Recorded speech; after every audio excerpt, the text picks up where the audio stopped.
ये देखिए दोस्तों, ये अपना गाड़ी साफ़ कर रहे हैं। तो चलिए इनसे बात कर रहे हैं कि ये जो रॉयल एनफील्ड क्लासिक है वो कब से इस्तेमाल कर रहे हैं, और अगर इस्तेमाल कर रहे हैं और ये अगर पुराने इसके ग्राहक है तो इसके हम लोग उसकी कुछ खासियतें भी जानते हैं। तो अब क्या कहना चाहोगे? ये सर राजा है। अगर इसका प्लस पॉइंट देखेंगे तो बहुत सारा है, बहुत सारा माइनस पॉइंट भी है, लेकिन 2019 में मैं खरीदा था इसको और 2019 से अब तक यूज किया हूँ।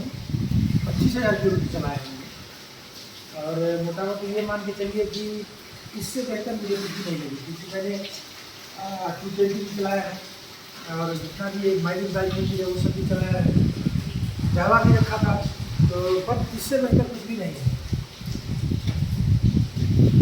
तो अब ये बताइए कि इस गाड़ी के साथ में क्रूज़ करने से आपको क्या क्या दिक्कतें और इसमें क्या क्या आपको सहूलियतें मिलती हैं, इसके क्या बेनिफिट्स हैं? इसका सबसे प्लस पॉइंट क्या है ना कि इसका पोस्टर अगर आप देखेंगे, अगर कोई 5'8" से ज़्यादा लंबा आदमी है उसके लिए ये बहुत कम्फर्टेबल है। उससे मैं अब जैसे मान लीजिए 5'8" से जो कम है उसके लिए मैं कम्फर्टेबल इसलिए नहीं बोल रहा हूँ कि अगर मान लीजिए उसको आप नीचे कर देंगे ना और इसका थोड़ा सा भी बैलेंस इधर नहीं हुआ तो संभल नहीं पाएगा, समझ रहे हैं? तो इसीलिए मैं कह रहा हूँ कि अगर आपका हाइट 5'8" से ज़्यादा है तो ये आपके लिए बेहतर है। ट्रैफिक में चलाइए, क्रूज करिए, एवरीथिंग कुछ भी कर सकते हैं आप इससे, ठीक है? तो यही है। और जैसा कि आप अक्सर देखते हैं, क्योंकि ये टूरिंग बाइक ही है, क्योंकि आपको लेह लद्दाख में सबसे ज़्यादा जो दिखेगा वो क्लासिक और हिमालयन। तो अगर आप कंपेयर करें तो क्लासिक और हिमालयन में आपको क्या डिफरेंस लग रहा है? देखिए, हिमालयन का क्या है ना कि बहुत सारे लोग उसको पसंद नहीं करते हैं क्योंकि उसका प्रदूषण फंकी टाइप का हो जाता है। तो पहाड़ों पर चढ़ने के लिए बना था, वैसा नहीं है जिससे आप पहाड़ों पर नहीं चढ़ सकते। लेकिन हिमालयन का मैंने जहाँ तक फील किया है, वेट का थोड़ा सा उसमें इससे थोड़ा कम है वेट उसका, और पावर इनटू वेट देखिए उसका बहुत ज़्यादा है। इतना पावर इसमें नहीं है, इसमें बहुत पावर है और थोड़ा लाइट वेट भी है और सही है, बट उसका लुक में थोड़ा सा डिफरेंस आ जाता है। अगर आप बात करेंगे तो 500 सीसी का जो हिमालयन है बहुत ज़्यादा पावर का इसमें आपको अंतर मिलेगा। इसका अगर आप इसमें जो निगेटिव पॉइंट यही है कि इसको आप भगा नहीं सकते। ये 110 115 से ऊपर जाती नहीं। अगर आप इसको रेस में भगाएंगे ना 80 तक आप इसको लेके जाएंगे, 80 तक में इससे बेहतर गाड़ी आपको मिलेगी, मक्खन की तरह चलेगी, कोई ठीक नहीं। 80 के बाद वेरिएशन बढ़ जाती है और जैसे हम लोग हैं, हम लोग 5-6 सालों से चला रहे हैं तो हम लोगों की वेरिएशन कोई मैटर नहीं करता। वेरिएट नहीं होगी तब प्रॉब्लम होगा। लेकिन कोई नया ड्राइवर अगर है जो कभी नहीं चलाया है और उसको दे दोगे तो बहुत ज़्यादा वेरिएट होती है 80 के बाद, तो वो आपको बताएगा कि वेरिएशन ज़्यादा है।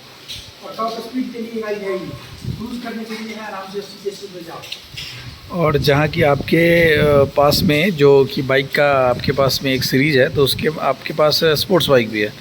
तो आपने दोनों जैसे स्पोर्ट्स और टूरिंग बाइक में आपको क्या परेशानियाँ या फिर? हाँ, अभी 2 महीने पहले ही खरीदा है हम लोगों ने R15।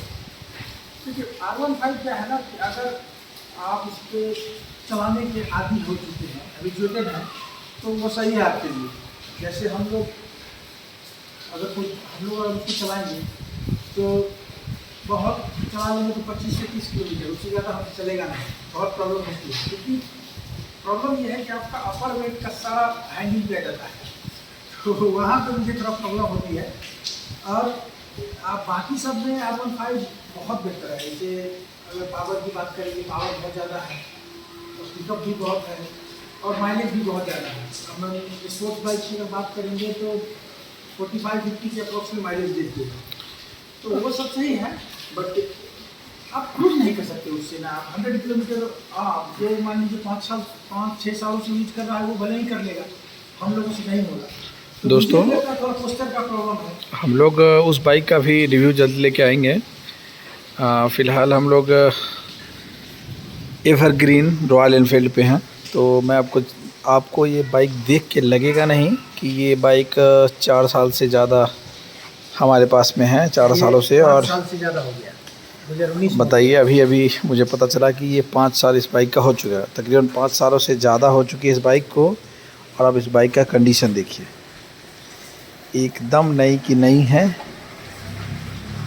तो अभी हम लोग इसकी सफाई में लगे हैं, क्योंकि हो सकता है कि आपके लिए एक लॉन्ग टूर वीडियो हम जल्द पोस्ट करें। हमारा अभी एक टूर प्लान है, तो हम लोग उसके बारे में डिटेल्ड में आपको बताएंगे। चलिए अब हम इस बाइक के डिटेल में जानते हैं कि मैं आपसे अगर पूछूं कि इस बाइक की कुछ आप बेहतर और प्रॉपर्टीज़ बताइए जो कि अच्छी प्रॉपर्टी हो, तो आप क्या बताना चाहेंगे कि बेनिफिट्स इस बाइक में क्या क्या है? जहाँ तक मैंने फील किया है कि आप 200-250 किलोमीटर आसानी से इससे जा सकते हैं, ठीक है। आपको कोई बैक में पेन वगैरह नहीं होगी।